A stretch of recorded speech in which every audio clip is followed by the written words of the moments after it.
الحمد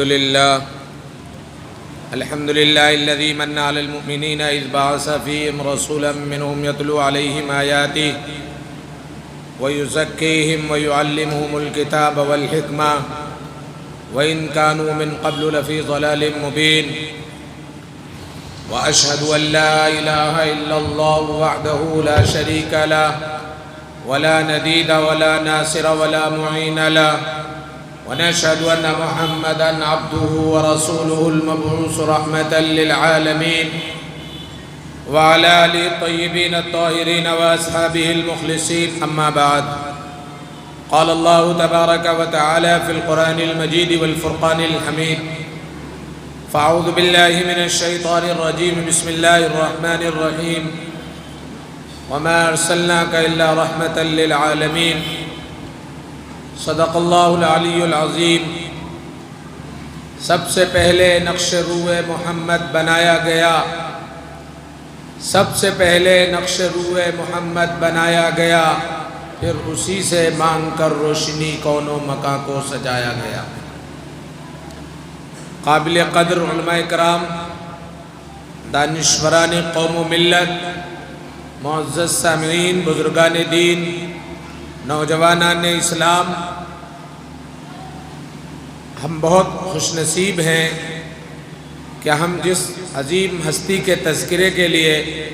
جن کی یاد کے لیے، جن کی باتوں کو سننے کے لیے جمع ہوئے ہیں، وہ کوئی معمولی ہستی نہیں ہے، وہ اللہ رب العزت کی سب سے محبوب ترین ہستی ہے۔ اللہ نے اپنا محبوب، اپنا خلیل، اپنا دوست آپ کو بنایا ہے۔ ان کا تذکرہ ہمارے لیے باعث سعادت ہے، ان کے تذکرے کو سننا بھی باعث سعادت ہے، جہاں ہو رہا اس کو اچھی نظر سے دیکھنا بھی نجات کا باعث ہے، اس لیے کہ کائنات کا ذرہ ذرہ ان کی رحمتوں سے فیضیاب ہے۔ قرآن کریم میں پیغمبر علیہ السلام کی بے شمار صفات موجود ہیں، لیکن جو یہ صفت میں نے جس قرآن کریم کی آیت کو تلاوت کیا ہے، اس میں جو صفت کا تذکرہ کیا ہے، یہ صفت تمام صفتوں کے اوپر حاوی ہے، تمام صفتیں اس کے دائرے میں آتی ہیں۔ آپ کی رحمت پورے عالموں کے لیے، جتنے عالم ہیں، دریاؤں کا ایک عالم ہے، جانوروں کا، نباتات کا، جمادات کا، پہاڑوں کا، جناتوں کا، انسانوں کا، ان سب کا عالم ہے، فرشتوں کا عالم ہے، پھر عالم برزخ ہے، عالم آخرت ہے، عالم جو ہے قیامت ہے جس کو کہا جاتا ہے۔ ان تمام عالموں میں آپ رحمت ہیں، اور اس رحمت کا ظہور ہم اپنی آنکھوں سے دیکھ بھی رہے ہیں، اور آئندہ کے جو عالم وجود میں آئیں گے ان میں بھی ہمیں اس بات کا جو ہے مظاہرہ کرنے کو ملے گا اور ان کو دیکھنے کا موقع ملے گا کہ آپ ان تمام عالموں کے لیے رحمت ہیں۔ کائنات کا ہر ذرہ آپ کی رحمت سے فیضیاب ہے۔ کوئی مکان، کوئی جگہ، کوئی زمانہ، کوئی علاقہ، کوئی دنیا، کوئی کائنات کا عالم ایسا نہیں ہے کہ جہاں آپ صلی اللہ علیہ وسلم کی رحمت سے وہاں کی مخلوقات فیضیاب نہ ہو رہی ہیں۔ آقا مدنی جناب محمد رسول اللہ صلی اللہ علیہ وسلم کی آمد سے جہاں دنیا کے بہت سارے اندھیرے دور ہوئے ہیں، آپ کی محنت سے جہاں بہت سارے جرائم ختم ہوئے ہیں، آپ کی آمد سے جہاں بہت سارے جھگڑے ختم ہوئے ہیں، آپ کی آمد سے جہاں برکتوں کا نزول ہوا ہے، رحمتوں کا ورود ہوا ہے، جہاں اسلامی تعلیمات آئی ہیں، جہاں امن، چین اور سکون آیا ہے، جہاں شراب نے اپنا راستہ اختیار کیا، جہاں جوا اور سٹہ ختم ہو گیا، جہاں عیاشی کے اڈے بند ہو گئے، جہاں قتل و غارت گری بند ہو گئی، جہاں معصوم بچیوں کو اور معصوم بچوں کو زندہ دفن کرنے کا نظام ختم ہوا، یہ جناب محمد رسول اللہ صلی اللہ علیہ وسلم کی رحمت کے صدقے طفیل میں ہوا۔ وہاں کچھ مخصوص صفات بھی جس کی وجہ سے عالم میں رحمتیں آئی ہیں، جس کی وجہ سے عالم میں سکون آیا ہے، جس کی وجہ سے عالم میں انسانوں کو انسان کہے جانے کا حق ملا ہے، انسانوں کو عزت ملی ہے، انسانوں کو سربلندی ملی ہے، ان صفات میں سے چند صفات کا تذکرہ میں آپ حضرات کے سامنے کروں گا کہ آقا کی آمد سے سب سے پہلا جو کام ہوا ہے وہ وحدت الہ کا کام ہے۔ اللہ کی وحدانیت، تمام معبودان باطلہ سے انسانوں کو نکال کر ایک اللہ کی عبادت پر لوگوں کو جمع کرنے، لوگوں کو جوڑنے، ایک اللہ کی عبادت کرنے، ایک اللہ سے مانگنے، ایک اللہ کو نفع نقصان کا مالک سمجھنے، ایک اللہ کو عزت و ذلت کا مالک سمجھنے، ایک اللہ کو روزی دینے والا سمجھنے، ایک اللہ کو بیماری میں شفا دینے والا سمجھنے کا عقیدہ آقا مدنی جناب محمد رسول اللہ صلی اللہ علیہ وسلم نے وحدت الہ کی شکل میں قوم و ملت کے سامنے، امت کے سامنے پیش فرمایا۔ ورنہ آپ کی آمد سے پہلے جب آپ دنیا میں آئے نہیں تھے، دنیا کے اندر اس معاملے کو لے کر انتہائی غیر حساس لوگ تھے، طاقتور ہونے کے باوجود ان کا عقیدہ اور عقیدے کی کمزوری اور بوسیدگی اس حد تک گری ہوئی تھی کہ وہ اپنے سے کمزور اور معمولی چیز کی بھی پوجا کر لیا کرتے تھے، اپنے سے کمزور، خالق کو چھوڑ کر مخلوق کے سامنے ہاتھ پھیلا رہے تھے، خالق سے مانگنے کے بجائے مخلوق سے مانگ رہے تھے، خالق کی تعظیم کے بجائے مخلوق کی تعظیم کر رہے تھے۔ جو مخلوق جس طرح ہم محتاج ہیں وہ محتاج ہے، ان کمزور، بے بس، ناتواں اور لاچار لوگوں کے سامنے ہاتھ پھیلا کر ہم اپنی تسلی کا اظہار کر رہے تھے۔ آقا مدنی جناب محمد رسول اللہ صلی اللہ علیہ وسلم نے اس شرک کی گندگی سے، اس غلاظت سے، اس برے ماحول سے، اس شرک کی ناپاک چیزوں سے جس کو نجس کہا گیا ہے، اس گندگی سے نکال کر انسانوں کو انسانیت کا سبق دیا، ان بندوں کو خالق سے جوڑنے کا ہنر دیا اور اللہ کی معرفت اور پہچان لوگوں کے سامنے پیش فرمائی۔ یہ پہلا آپ کا کام ہے جو سب سے عظیم کام ہے، کیونکہ اللہ رب العزت ہر گناہ معاف کر سکتا ہے، ہر خطا معاف کرے گا، ہر غلطی معاف کر دے گا جب چاہے گا، لیکن صاف قرآن کریم میں اعلان ہے ان اللہ لا یغفر ان یشرک بہ ویغفر ما دون ذلک لمن یشاء، کہ اللہ مشرک کی بخشش نہیں کرے گا۔ جو اللہ کو، جن صفات کا حامل اللہ ہے، ان صفات میں غیروں کو اگر کسی نے شامل کیا تو پھر اللہ رب العزت کے ہاں اس کے لیے کوئی چھوٹ نہیں ہوگی، اس کے لیے کوئی بخشش نہیں ہوگی، اس کی مغفرت نہیں ہوگی، اللہ اس کی طرف نظر کرم نہیں فرمائے گا اور جہنم میں بلا حساب و کتاب پھینک دیا جائے گا۔ جہنم میں جانے والی قوم، آگ میں جلنے کے لیے تیار انسان، شرک و بت پرستی میں مبتلا انسان، جن کو اللہ تبارک و تعالی نے کہا بھی ہے، اللہ نے جن چیزوں کو ناپسند کیا بھی ہے، ان چیزوں میں مبتلا انسانوں کو نکال کر صرف ایک اللہ کی عبادت پر کھڑا کر دیا، اور اس کا فائدہ یہ ہوا کہ ایک ہی صف میں کھڑے ہو گئے محمود و ایاز، ایک ہی صف میں کھڑے ہو گئے محمود و ایاز، نہ کوئی بندہ رہا نہ کوئی بندہ نواز، بادشاہ ہو، حاکم ہو، رعایا ہو، غلام ہو، آقا ہو، مالدار ہو، غریب ہو، پیغمبر کی تعلیمات سے، پیغمبر کی وحدت الہی اور وحدت انسانی کے نتیجے میں انسانوں کو رہنے کا سلیقہ ملا ہے، اور اللہ رب العزت نے ایک اللہ کی عبادت کا طریقہ، اور اس طریقے میں کوئی اونچ نیچ نہیں، کوئی امتیاز نہیں، کوئی فرق مراتب نہیں، سب کو اسی طریقے پر آنا ہوگا۔ مالدار ہے تو وہ اللہ کے دربار میں وضو کے ساتھ جائے گا، غریب ہے تو وضو کے ساتھ جائے گا، طاقتور ہے تو وضو کے ساتھ جائے گا، کمزور ہے تو وضو کے ساتھ جائے گا، بوڑھا ہے، جوان ہے، بچہ ہے، مرد ہے، عورت ہے، ایک ہی طریقہ ہے کہ نماز ادا کرے اور نماز کے لیے وضو کرے اور صف میں آ کر اتنی ہی رکعتیں جو ایک ادنا بندے پر فرض ہیں وہ دنیا کے سب سے طاقتور مسلمان پر وہی طریقہ اور وہی عبادت فرض ہے۔ ایسا نہیں ہے کہ مالداروں کی رعایت ہو، انہیں نمازوں میں چھوٹ دے دی جائے، ان کے روزے کم کر دیے جائیں، نہیں، سب کو ایک صف میں کھڑا ہونا ہے، سب کو ایک مشن پر آنا ہے، سب کو ایک راستہ اختیار کرنا ہے، سب وحدت الہی کے تصور سے اپنے آپ کو معمور کر کے اس کے مطابق زندگی گزارے۔ یہ پیغمبر علیہ السلام کی محنت کا سب سے عظیم محور ہے۔ اس دور میں تو ہمارے لیے ایسا لگتا ہے کہ شرک بہت بری چیز ہے اور توحید سے ہٹ کر کون زندگی گزارے گا۔ مسلمان معاشرہ ہو، ماحول ہو، اور رامپور جیسی کا شہر ہو، بستی ہو، محلہ ہو، جہاں مسلمانی ہے، وہاں تصور نہیں کرتا آدمی کہ دوسروں کی پوجا کرے گا اور غیروں کے سامنے ہاتھ جوڑے گا اور ان سے کچھ مانگے گا۔ جس زمانے میں آقا مدنی جناب محمد رسول اللہ صلی اللہ علیہ وسلم تشریف لائے تھے، اس زمانے کا آپ اگر تصور کریں گے، اس زمانے کا اگر آپ تصور کریں گے تو آپ اس نتیجے پر پہنچیں گے کہ یقیناً اس زمانے میں وحدت الہ کا تصور ہی نہیں تھا، ایک اللہ کو ماننے کا تصور ہی نہیں تھا۔ جس کو چاہتے تھے پوجتے تھے،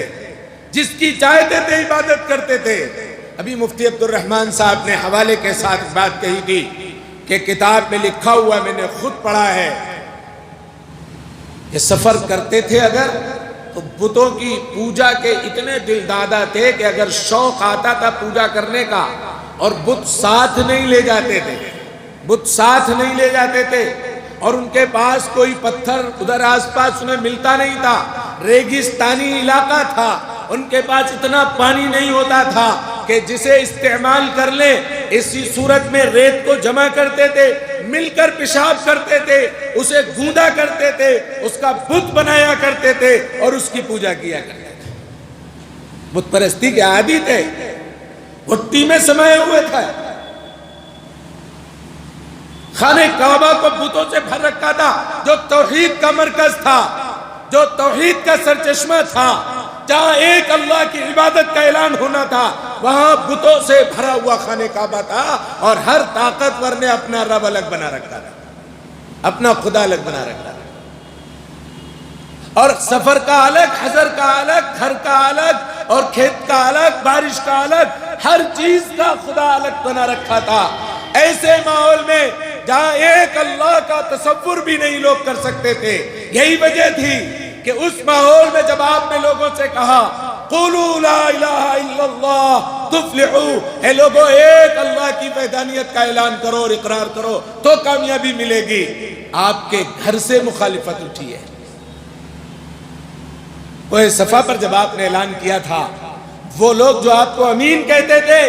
وہ لوگ جو آپ کو صادق کہتے تھے، وہ لوگ جو آپ کو سچا کہتے تھے، وہ لوگ آپ کو جو ذہین کہتے تھے، وہ لوگ جو آپ کو پاک دامن کہتے تھے، انہی نے آپ پر الزامات لگائے اور طعن و تشنیع کی اور دیوانہ اور پاگل اور نہ جانے کون کون سے نعوذ باللہ خطاب دیے۔ ایسے تصور میں، ایسے ماحول میں، ایسے معاشرے میں ایک خدا کا اعلان کرنا کوئی آسان کام نہیں ہے، کوئی آسان کام نہیں ہے۔ آگ کے انگارے کو پکڑنا آسان ہے، لیکن دور نبوت میں جس وقت آپ کی بعثت ہوئی ہے، اس وقت ایک خدا کا ایک اعلان کرنا اور باقی تمام بتوں کا انکار کر دینا، یہ ہاتھ میں انگارے سے بھی زیادہ شدید تھا۔ لیکن آپ کی محنتوں سے، آپ کی کوششوں سے قوم و ملت وحدت الہ کے اس دھاگے میں پرو گئی۔ اس نے ہر چیز میں اللہ کو ہی نفع نقصان کا مالک سمجھا، اور انسانوں کے درمیان اللہ کا تصور آ گیا، ایک خدا کا تصور آ گیا، ایک پالنہار کا تصور آ گیا، مانگنے والے اس سے بن گئے، پچارنے والے اس کو بن گئے، عبادت کرنے والے اس کی بن گئے۔ اس طرح اللہ رب العزت کے محبوب نبی نے سب سے اہم جو صفت انسانوں کے اندر ملتقل کی، یا سب سے اہم مشن جو آپ نے انجام دیا ہے، وہ وحدت الہ کا ہے۔ دوسرا تصور، دوسری صفت آپ کی، دوسرا مشن آپ کا، دوسرا جو اہم کام. ایسے تو بہت کام آپ کے ہیں جو گنائے جائیں یہ مہینہ نہ کافی ہے، سال نہ کافی ہو سکتے ہیں. لکھنے والے لکھ کر کے تھک جائیں گے، پڑھنے والے پڑھتے پڑھتے جو ہے دنیا سے رخصت ہو جائیں گے. آقا کی صفات کو اور آقا کی محنت کو اور آقا کی کوششوں کو پوری طرح سے کوئی اپنے اندر سمو نہیں سکتا. دوسرا تصور دیا وحدت انسانی کا. وحدت انسانی، بٹے ہوئے یہودی الگ، اسرائیلی الگ، منافق الگ، مسلمان مشرک الگ، کافر الگ، ہر خاندان والا الگ، ہر کنبے والا الگ، ہر قبیلے والا الگ. پیغمبر علیہ السلام جس دور میں آئے تھے طاقتور کمزور کو کھائے جا رہا تھا، بڑے خاندان والا چھوٹے خاندان والوں کو نگلے جا رہا تھا، مالدار کمزوروں کو دیکھنا پسند نہیں کرتے تھے. دادا اگر لڑکے گئے ہیں تو پوتوں کو بٹھا کے وصیت کر کے جاتے تھے، میرے دادا نے لڑا تھا، میرے باپ نے لڑا ہے، میں بھی فلاں خاندان سے لڑتا ہوا زندگی گزار کر آیا ہوں، ان سے کبھی آنکھ مت ملانا، آنکھ ٹکرا کے بات کرنا، ان سے ہمیشہ سر اٹھا کے بات کرنا، ان سے ہماری جنگ رہی ہے، تمہاری ذمہ داری ہے، اس جنگ کو میں تمہیں وصیت کر کے سپرد کر کے جا رہا ہوں، اسے ایجاد رکھنا، اسے ختم مت کر دینا. تصور کیجئے اس دور میں اختلاف ہی اختلاف، جھگڑے ہی جھگڑے، لڑائیاں ہی لڑائیاں، پانی پلانے پر لڑائی، جانور آگے نکلنے پر لڑائی، سر اٹھا کے چلنے پر لڑائی، بات کے درمیان بات بول دینے پر لڑائی. ذرا سی باتوں پر تلواریں نکلتی تھی اور خون بہا دیا کرتی تھی. ذرا سی باتوں پر آگے پیچھے پانی جانور پی لے لڑائی ہو جایا کرتی تھی، اور وہ کئی پشتوں تک چلا کرتی تھی. ہمارے آقا کی محنت سے، ہمارے آقا کی کوششوں سے، ہمارے آقا کے مشن جو آپ لا کر کے جس کی وجہ سے آپ آئے، آپ نے وحدت انسانی کا تصور پیدا کیا. لڑائی جھگڑوں کو ختم کر کے اعلان فرما دیا، لا فضل لعربی ولا عجمی ولا عجمی ولا عربی. کسی عربی کو کسی عجمی پر اور کسی عجمی کو کسی عربی پر کوئی فضیلت حاصل نہیں. فضیلت صرف تقوی کی بنیاد پر ہے، کوئی بڑا نہیں، کوئی اعلیٰ نہیں، کسی کا کوئی مقام نہیں. آپ نے ایک ہی درجہ دیا کہ اگر اپنی فضیلت پیدا کرنا چاہتے ہو تو اللہ سے ڈرنا اور اللہ کا خوف اپنے دلوں میں بٹھاؤ، تاکہ تم جو ہے اللہ کو ماننے والے ہوگے تو اللہ تمہیں عزتوں سے سربلندیوں سے مالا مال فرما دے گا. اوس اور خزرج لڑ رہے ہیں، بنو نذیر اور بنو قریظہ لڑ رہے ہیں، عرب لڑ رہا، عجم لڑ رہا ہے، خاندان لڑ رہے، کنبے قبیلے لڑ رہے. پیغمبر علیہ السلام نے آ کر کے اس پر محنت کی اور وحدت انسانی کا تصور پیدا کرتے ہوئے آپ نے ایسا بنا دیا تھا کہ مکہ مکرمہ سے جب مدینہ منورہ ہجرت کر کے آئے ہیں تو آپ نے کہہ دیا یہ تمہارا بھائی ہے، یہ تمہارا بھائی ہے، یہ تمہارا بھائی ہے. اور اس کو ایسا بھائی بنایا تھا سگے بھائی سے بھی زیادہ اس کا اعزاز اور اکرام اور اس کی عزت کرتے تھے، اس کا احترام کرتے تھے. یہ پیغمبر کا دیا ہوا بھائی ہے، یہ ہمارا مکی بھائی ہے. وہ کہتا تھا یہ ہمارا یسربی بھائی ہے، یہ مدنی بھائی ہے، اور اس بھائی کے لیے اپنے آپ کو قربان کرنے کو تیار رہا. پیغمبر علیہ السلام نے کسی کو دیا، لے جاؤ یہ بھائی ہے، تمہیں دے دیا. ایک صحابی رسول اپنے بھائی کو لے کر کے گئے اور کہنے لگے میں بہت مالدار ہوں، مدینے کا بہت مال ہے میرے پاس میں، آدھا تم لے لو، آدھا میرے پاس رہے گا، تم میرے بھائی ہو، حقدار ہو. میرے پاس 2 باغ ہیں، جو باغ تمہیں پسند ہو وہ باغ تم لے لو. میرے پاس 2 بیویاں ہیں، جس سے چاہو اسے میں طلاق دے دوں، اس سے تم نکاح کر لو، ہم آدھا آدھا بٹوارا کرتے ہیں۔ وہ لوگ جو ایک دوسرے کو دیکھنا پسند نہیں کرتے تھے، مکہ کے لوگ مدینے والوں کو دیکھنا پسند نہیں کرتے تھے، ایک دوسرے سے تعلق رکھنا پسند نہیں کرتے تھے، وہ یہاں پہنچے وحدت انسانی کے نتیجے میں کہ سب کچھ اپنے بھائی کے لیے قربان کرنے کو تیار ہے، سب کچھ۔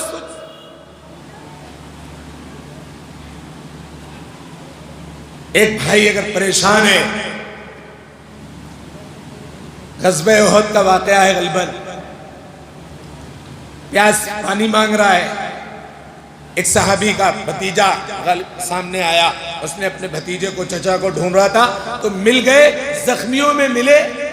اور بہت زیادہ لبے دم تھے اور پانی پانی کر رہے تھے۔ بھتیجے نے پانی پیش کرنے کے لیے نکالا اور ان کے قریب پہنچے تھے کہ قریب والا کہنے لگا پانی، جان جا رہی ہے، مجھے گوارا نہیں، یہ میرا بھائی مانگ رہا ہے، پہلے پانی اسے دو، یہ میرا بھائی مانگ رہا ہے، اس کے پاس جاؤ۔ اس کے پاس گئے، پانی اس کو پیش کرنا چاہ رہے تھے، پانی اس کے قریب تک لے گئے، اتنے میں قریب کا ساتھی نے آواز لگا دی، پانی پانی پانی، کہا وہاں جاؤ۔ لے کر کے وہاں پہنچے تو اس کی جان نکل چکی تھی، واپس لوٹے تو اس کی بھی روح پرواز کر گئی تھی، واپس چچا کے پاس آئے تو وہ بھی اللہ کو پیارے ہو چکے تھے، تینوں نے جان دے دی۔ ایسا وحدت انسانی کا تصور آقا مدنی نے 23 سال کی محنت میں لوگوں کے سامنے پیش کیا کہ لوگ ایک دوسرے کے غمخوار بنے، ہمدرد بنے، محبت کرنے والے بنے، ایک دوسرے کے لیے قربانی دینے والے بنے، اور ایسے بنے آپ کی محنت سے کہ تینوں نے جان دے دی لیکن کسی بھائی سے پہلے پانی پینے کو پسند نہیں فرمایا۔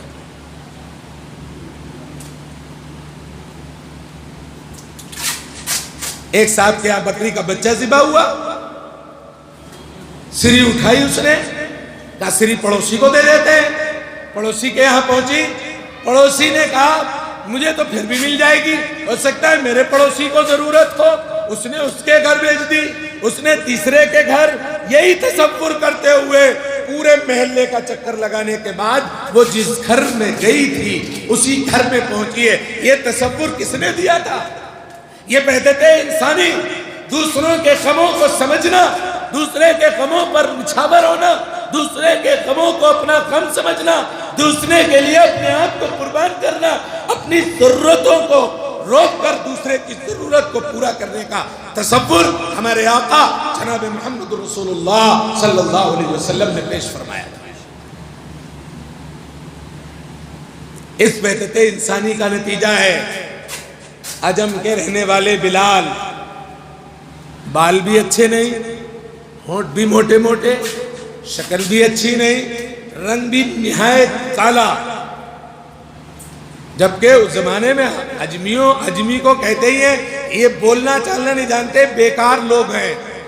عجم کے رہنے والے پیغمبر کی وحدت انسانی کے نتیجے میں عمر فاروق جیسا جلیل القدر امیر المؤمنین سیدنا بلال رضی اللہ تعالیٰ عنہ کہہ رہا ہے، پیغمبر نے تصور دیا، باہر کے لوگوں کو عظمت دینا سکھایا۔ سہیب کو روم کے رہنے والے، سلمان فارس کے رہنے والے غلام ہیں،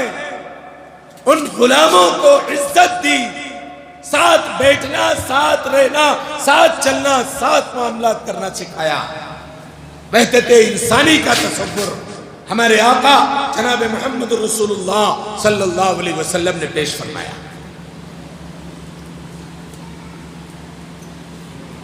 کہیں کا ہو، کسی بھی علاقے کا ہو، اگر وہ کلمہ توحید کی رسی میں پرو گیا ہے اور اس نے کلمہ طیبہ پڑھ لیا ہے، اب کوئی خاندان نہیں، اب کوئی کنبہ قبیلہ نہیں،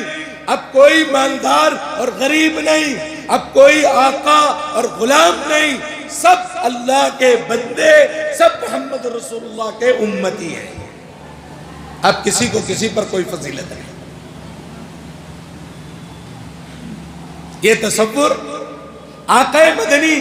جناب محمد رسول اللہ صلی اللہ علیہ وسلم نے دیا ہے، ہم سوچیں اس دور میں اس کو تصور میں لائیں تو ہم نے بتایا لا ہی نہیں سکتے۔ وہ دور دیکھیے جو قتل و غارت گری کا دور ہے،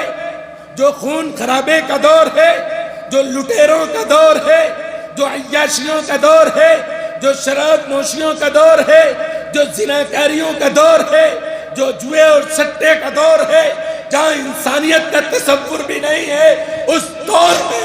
آپ نے ایسے تصور اور ایسی مثال پیش کی ہے کہ لوگ بلال کو سیدنا بلال کہتے ہیں، صہیب رومی کو اپنا بھائی کہتے ہیں، سلمان فارسی کو اپنا عزیز کہتے ہیں۔ پیغمبر نے خود فرمایا سلمان منی،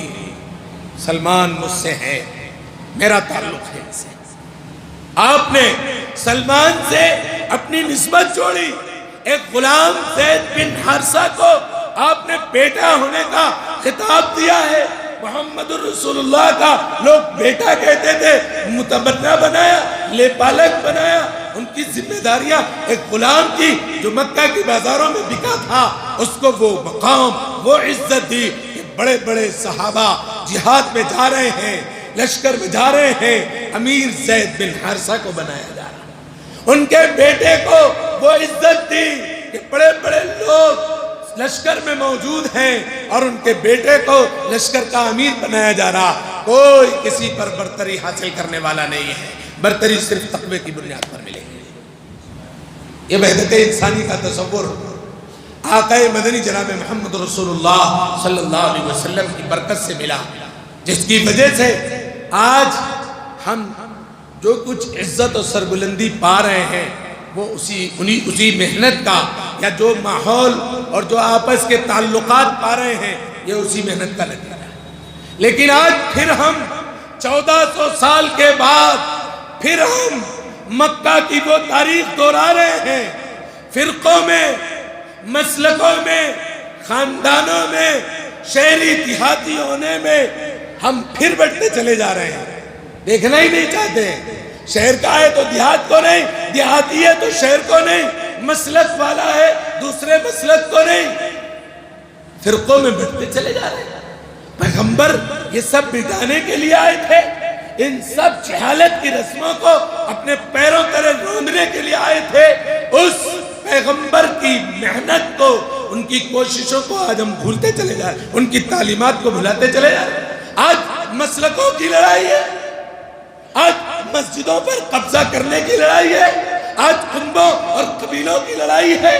آج شہری اور دیہاتی کی لڑائی ہے، آج بڑے اور چھوٹے کی لڑائی پھر سے ہو کر کے ہم 1400 سال پرانی تاریخ کو دہرانے پر اتارو ہے۔ جہاں عزت نہیں، بے عزتی تھی، جہاں وقار نہیں، عزت سے گرے ہوئے لوگ تھے، ہم اس ماحول میں جانے کے لیے آج پھر اتارو ہو گئے۔ ہمیں نبی کی تعلیمات کو اپنانا ہوگا، نبی کے مشن پر چل کر کے ہم کامیاب ہوں گے۔ اگر وحدت انسانی ایک حصے میں آ جاؤ، ایک کلمے کے تلے آ جاؤ، ایک قرآن کو پکڑو۔ اللہ کے نبی نے فرمایا تھا ترکت فیکم امرین لن تضلوا ما تمسکتم بہما کتاب اللہ و سنت رسول صلی اللہ علیہ وسلم۔ اگر تم قرآن و سنت کو اپنا کر کے زندگی گزارو گے کبھی ناکام نہیں ہو سکتے، کبھی گمراہ نہیں ہو سکتے، کبھی جو ہے پیغمبر کی تعلیمات سے بھٹک نہیں سکتے۔ اس لیے ہمیں وحدت الہ کے تصور سے بھی اور اس کی صفات سے بھی متصف ہونے کی ضرورت ہے، اور ایک وحدت انسانی جو پیغمبر نے آ کر محنت کر کے تمام یہود و نصارہ کو، تمام مشرکین کو، تمام بنو نذیر بنو قریظہ کے جھگڑوں کو ختم کر کے بھائی بھائی کا درجہ دے کر ایک صف میں کھڑا کیا تھا۔ آج بھی ضرورت ہے ہمیں کھڑے ہونے کی، مسلکوں کو بھلا دینے، قومیت کو بھلا دینے، علاقائیت کو بھلا کر ایک کلمے کے نیچے، ایک قرآن کے نیچے جمع ہونے کی ضرورت ہے۔ اللہ سے دعا کریں اللہ تبارک و تعالیٰ کہنے سنت زیادہ ہمیں عمل کی توفیق عطا فرمائے۔ وآخر دعوانا الحمدللہ۔